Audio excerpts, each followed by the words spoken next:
Welcome to the Captain's Corner. This is your place to get informed about first steps to recovery and how a safe harbor helps to create healthy and safe communities. And today we have a special guest, Vincenzo Aliberti. Hey, Vincenzo. Vince. Hi, Kirsten. And of course, our captain, Kath Hoffman. Ahoy and, there. Good to have you back, Vince. Oh, my pleasure, Kath. My pleasure. Great to see the two of you again. Yeah. Again, yes. So today we will talk about a different topic. Today we were talking about vulnerability and mental health. And Vince just came back from he was invited as a keynote speaker overseas in Holland. And the topic was really about how important it is to be vulnerable when it comes to mental health, because what you read in the news is not really what you experience when you listen to people that have or are experiencing mental health issues, or maybe you might not even think that they're experiencing anything because everything from the outside looks just normal. So I just want to, open up our conversation today. Vince, we're excited that you are here. Oh, so am I. It's incredible. The one thing I love about the Netherlands, Holland, is that I was surprised at how many bikes I saw there. They were everywhere. And wonderful, wonderful people. But at the same token, I knew I was there for to give a keynote on a very important topic, vulnerability and mental health. And there's always a stigma, for some people anyways, around mental health. And for some people, being vulnerable is a challenge. One thing that I can share with you is my own personal experience, and given literally the thousands of people that I've seen in let's call them the rooms, friend of Bill's. You can Google that, friend of Bill's and the rooms, and you'll know exactly what organization I'm referring to. And working as an executive director for a treatment and recovery center, and just seeing people, and the 20 years of corporate work that I have working for very large organizations as a senior leader, one thing that I've realized is that people more and more are coming out with their mental health. What I mean by that is it was always there. COVID was simply something that springboarded, maybe that's not the proper word, but pushed it forward. And isolation created a great deal of problems for those that are addicted to various substances. But isolation also created a problem for those individuals that are not even addicted to anything. And it's just simply, they had a difficult time living their normal lives and being in a specific room, not being able to go out shopping and just being in their apartment or their home. And I gave this talk, I gave a great deal of thought on this topic. And one of the things that I realized is that people are still struggling with vulnerability, the word of vulnerability and mental health. So what does vulnerability mean?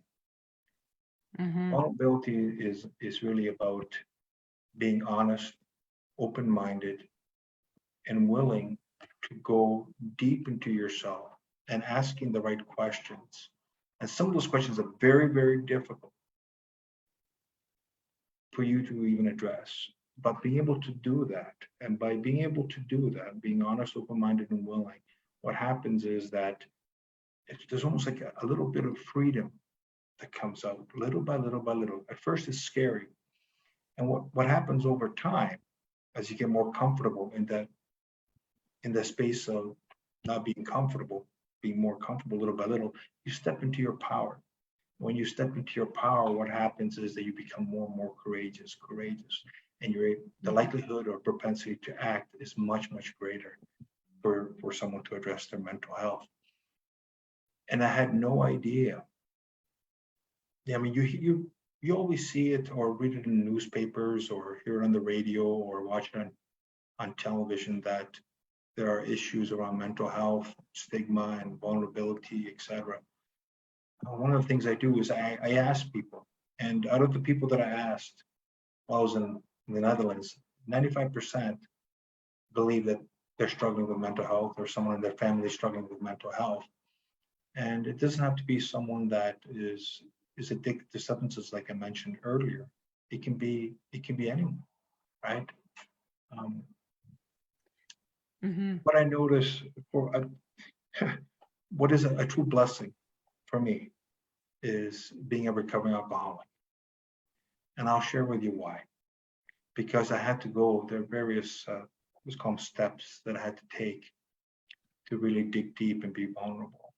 So when COVID came, I was just observing without judging how people dealt with being vulnerable, being in very difficult situations with their family, not being able to see someone who passes away at the hospital, not being able to go to the funeral for them, or someone who is addicted, not being able to help them out when they were in a hospital or a detox center or a treatment center, not being able to visit them and so forth. It just amazed me the amount of how comfortable I was during COVID. It really, for me personally, as a recovering alcoholic, it did not impact me at all. Simply because, and I don't mean that as like, oh, this is, no, it has nothing to do with that. It's because I've had to be totally crushed from an ego standpoint. I had to reprogram my mind and find different tools and techniques to assist me, to support me. And that community-oriented approach, I ended up taking from all these different levers, so that well before COVID, I was well prepared for COVID, so to speak. Whereas the majority of the population, when COVID hit, it was like a shock to their system, to the point where some turned to drugs and alcohol, some, because they were so isolated, they based their whole life in fear. It was very traumatic for them. And I could see why. Again, for me, it wasn't, because to me, it was the normal. This is what it is, adapt, it's all good. Whereas for the majority of the people, that wasn't the case. And what really helped me out was being vulnerable way back when I was in my addiction, or getting through, as I was recovering. And I just want to get your thoughts on, now that I spoke a little bit about vulnerability and mental health, just want to get your thoughts around it as well. Yeah, it's I always think that addiction and mental health, those words go together, and are intertwined. You know, they have to be. The times in my life when I've been vulnerable or hesitated to be vulnerable, my hesitation is about the safety of the group that I might be being vulnerable with. Who are these people? You know, I may choose who I'm going to be vulnerable with and who I'm not. Some people I would be afraid some people would use that as ammunition, my vulnerability. You know, they would see it rather than the strength that it is as a weakness, and come back at me with it. Or even still, what will people think about me? You know, and I think that's a really big suppressor of that truth telling that you're talking about, Vince, when we're vulnerable. And, you know, when you think about teenagers today, and how our statistics are ever on the rise, right? With mental health, suicide, with, you know, I think that as we get older, okay, because that's me, I'm old now, and what I considered important back when I was 20, 30, 40, all those things fall away in time, you know, as we get older and smarter. And but when you're a teenager, those things are critical to your survival. You know, you think I'm 13-year-old girl, what will people think is what drives everything I do, right? And so how important it is to have those resources and support there, and those safe spaces where there's, you know, some guiding leader there for those kids, that if they are able to be vulnerable, or and kids, I say adults, I say whoever is about to take that risk to open themselves up, that safe space is there, you know. And that's hard, like you said, Vince. Our world is built to the contrary. You know, we're supposed to be all having fun, like on Facebook, where everybody's doing everything just perfectly fine and wonderful and happy, right? And then there's, you know, those of us that can't move at any given time in our lives for whatever reason, right? What about you there, first mate, marketing? First mate. So I think when I thought about vulnerable, I think it's not just about that person, but also like the people that you're surrounded with, like family members, for example, or me as a mom, or as a wife, or as a friend. So when you see someone that is struggling, and you try to help, and then the next step might be, okay, you have to ask for help, or like, where is this threshold? Like, because you always, I think you feel also like the shame, or why am I not able to help this person when we are so close? And then you think maybe, okay, does it fall back on me? Like, why is it not possible, like, you know, that we can just figure it out? And I think there is the person, and then there is all the environment, and then there's the third party of like people that could help, but you're not even connecting with them because there is this maybe shame, or what you think, what will people think about me, in the way. I think it's like a kind of a devil's circle. Because every day, like for me, every day is, I wake up, I'm happy, and I jump around, but then, you know, others are not that way, and there's maybe, you know, always the deeper or some underlying things. Even when people are happy, you don't know like what Vince shared in the beginning, like until you really sit down and you listen and you take the time to talk to someone so that they can open up, you will never know. Well, and especially as a parent, you know, and if it's your child that is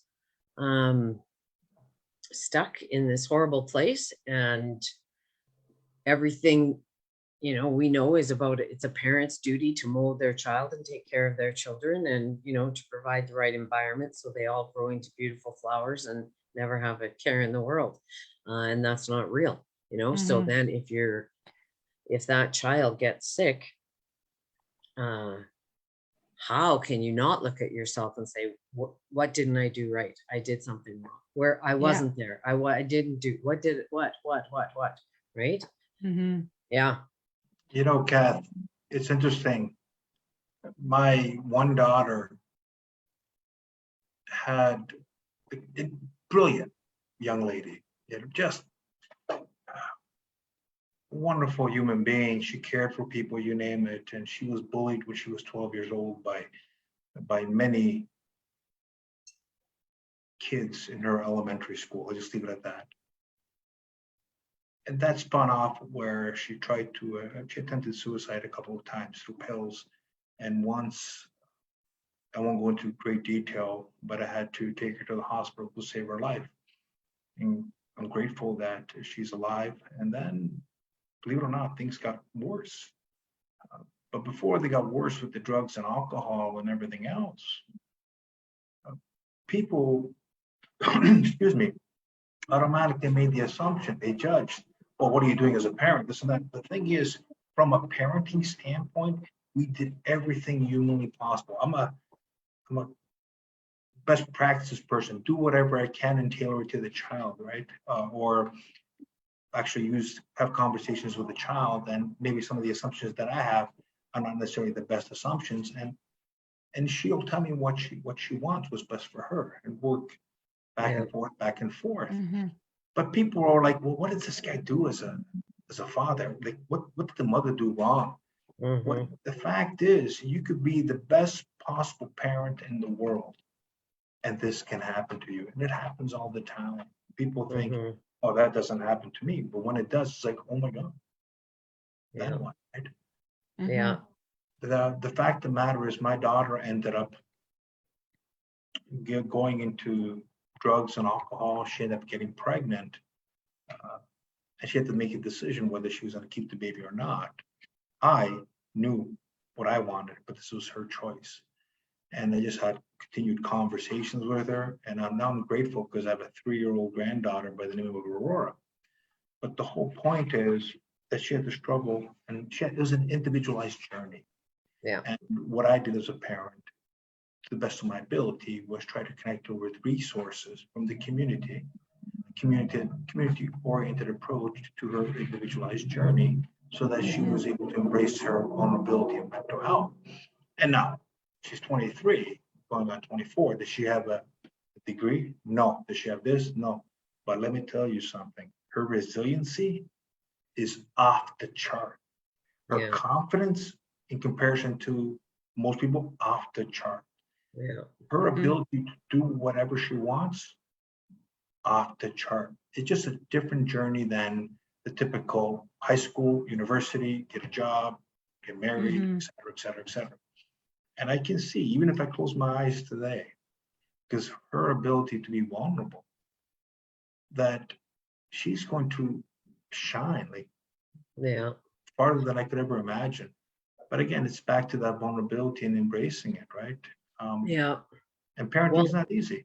You know, whenever I have been vulnerable, and I think this would speak to many, that whoever witnessed that, the majority of people move closer towards me.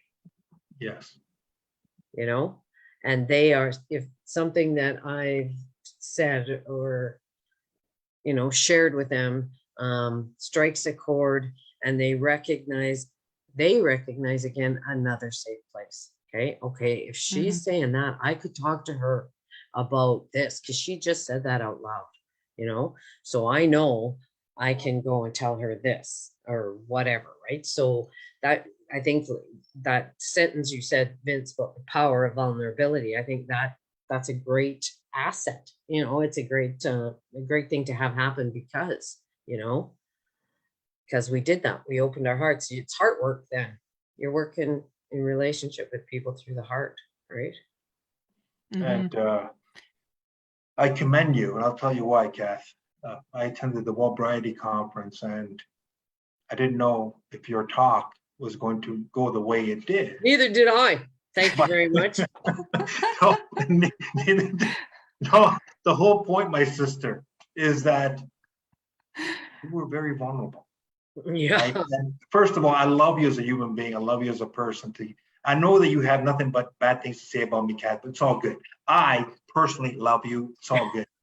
You were very vulnerable. Everything was great.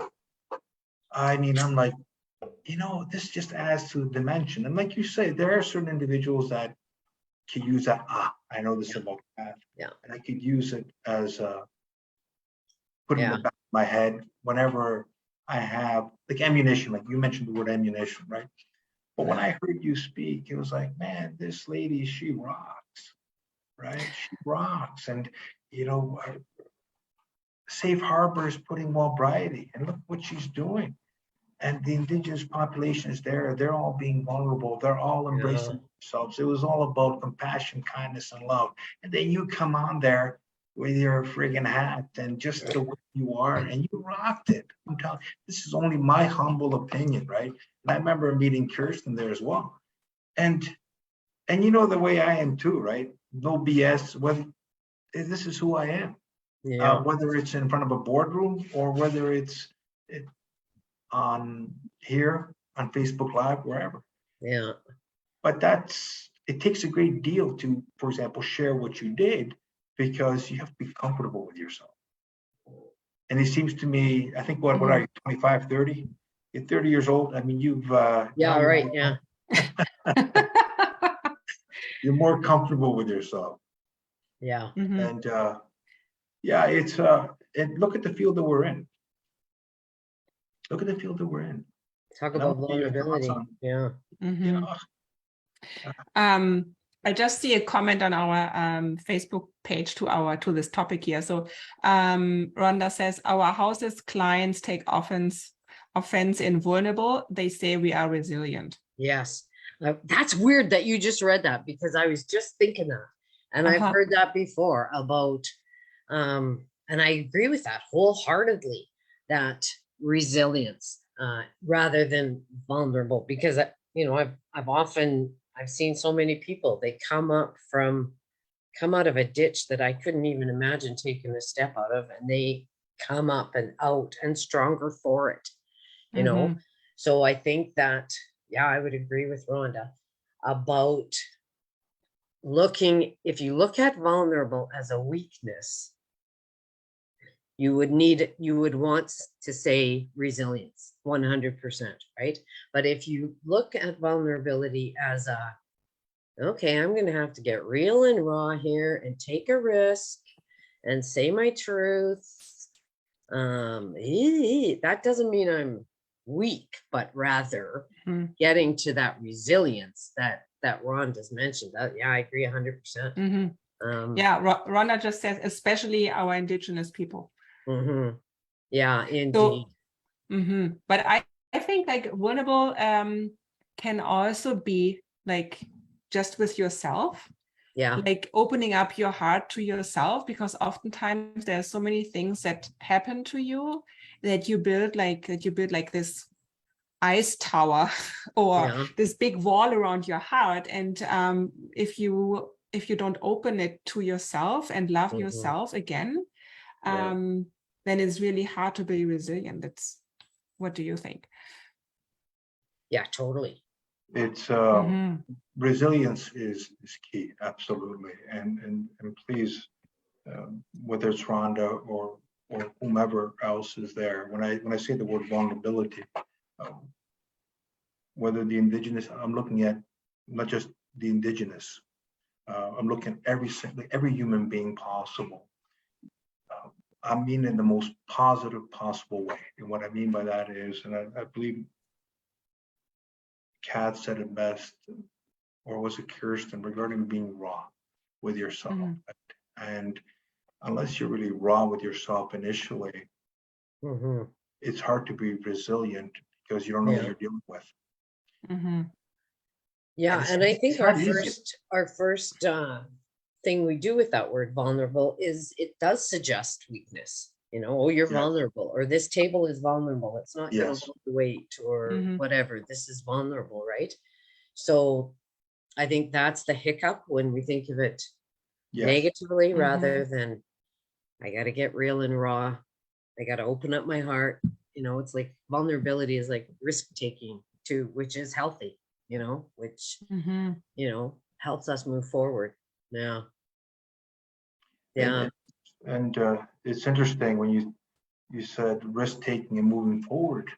I believe it was Kath. You mentioned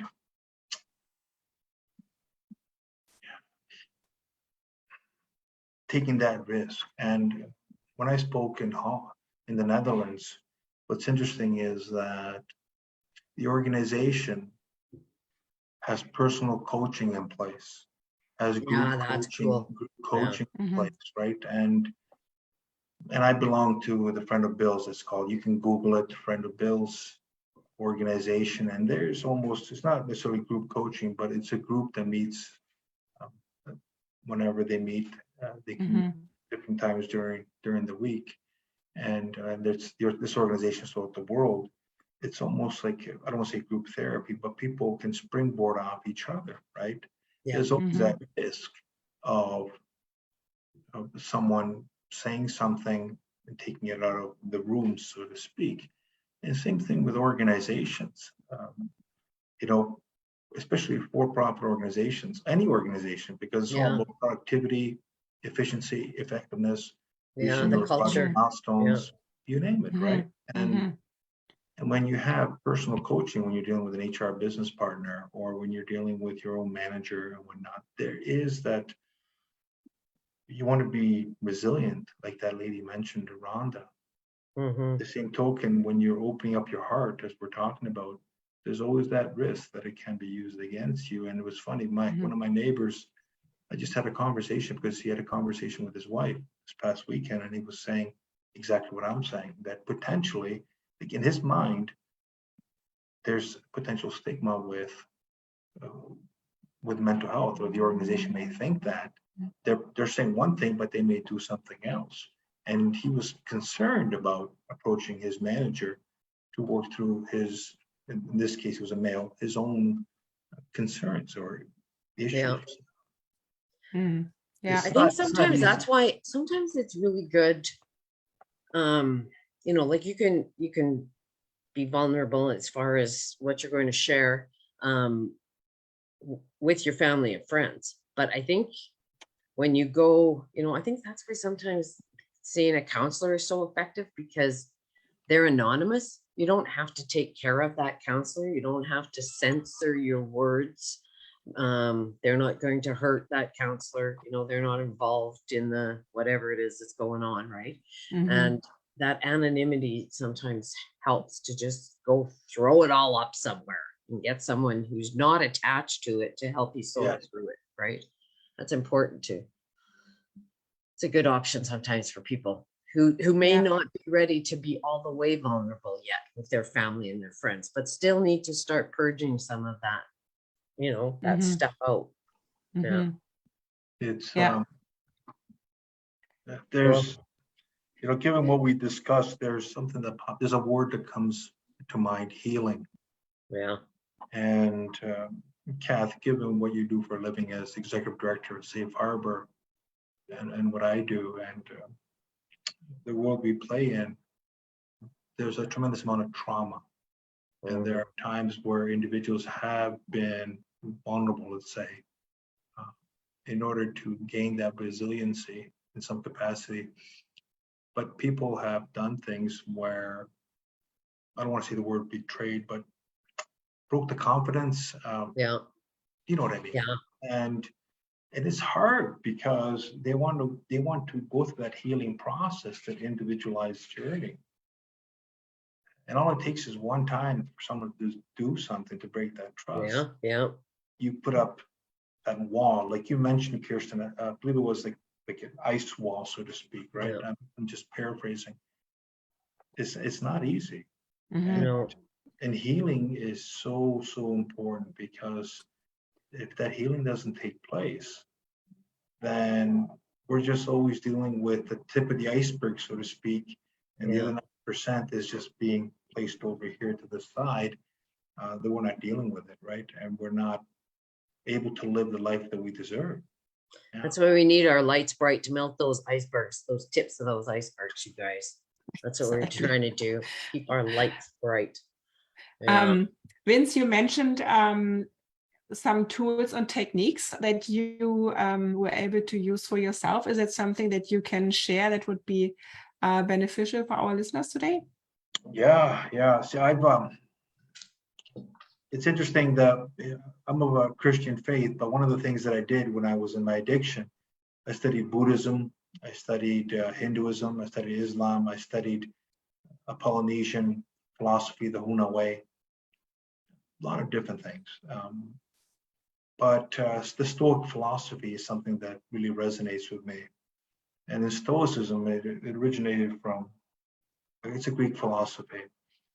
There are certain things that I want to share. The first one is, there are things within my control, and there are things that are outside my control.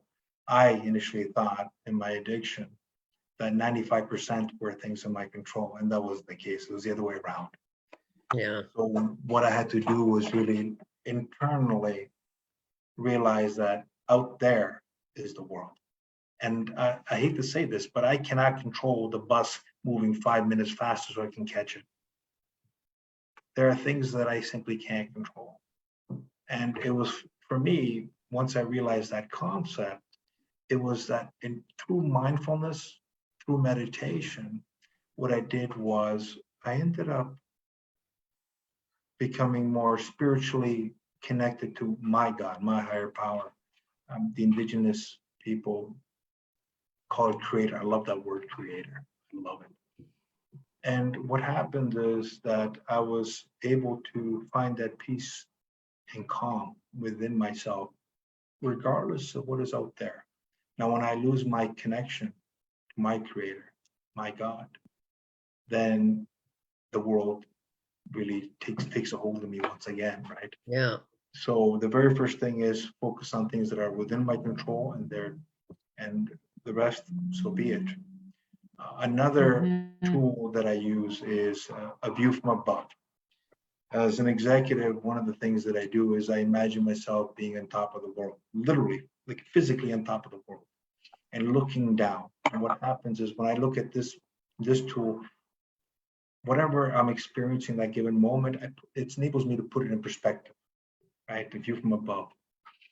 And another tool that I use is I look at am I above the line or below the line? So below the line is where I'm dealing with fear, anger, resentment.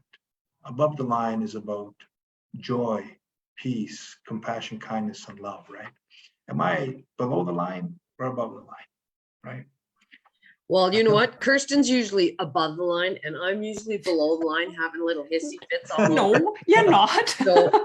So we've got a good balance. We try and meet each other somewhere in there. She's always trying to lift me up. Yeah, I love her for it. there's one more tool that I like to. It's called ASRRA. It's an acronym that I came up with, and I want, please challenge me on this. One thing that I realize is that now the ASRRA. I'll go through the acronym. The A in ASRRA stands for awareness. When I was in my addiction, or when I'm as an executive, or anything in life, how present am I? How am I able to see things? And do I see my blind spots? Are they glaring, or are they minimized? Right? So that level of awareness and how you can minimize your blind spots, so to speak. S is for support.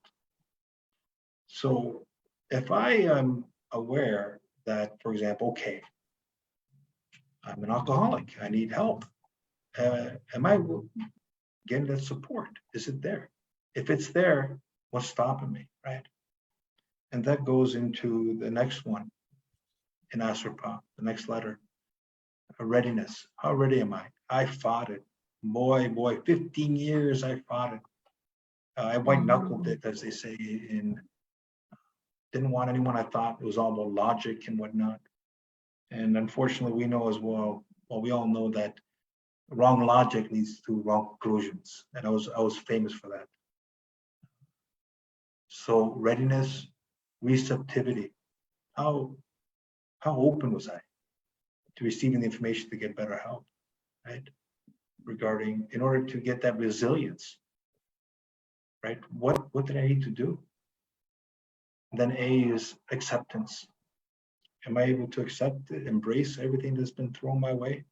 Or am I basically, yeah, whatever, Kath, whatever, Kirsten, it's nice, but I know what I'm doing type of thing, right? P, perspective, like that view from above, looking at a bigger picture. Wow, maybe this is something that, given that I've accepted it, put things in perspective and to embrace my mental health. And next is act.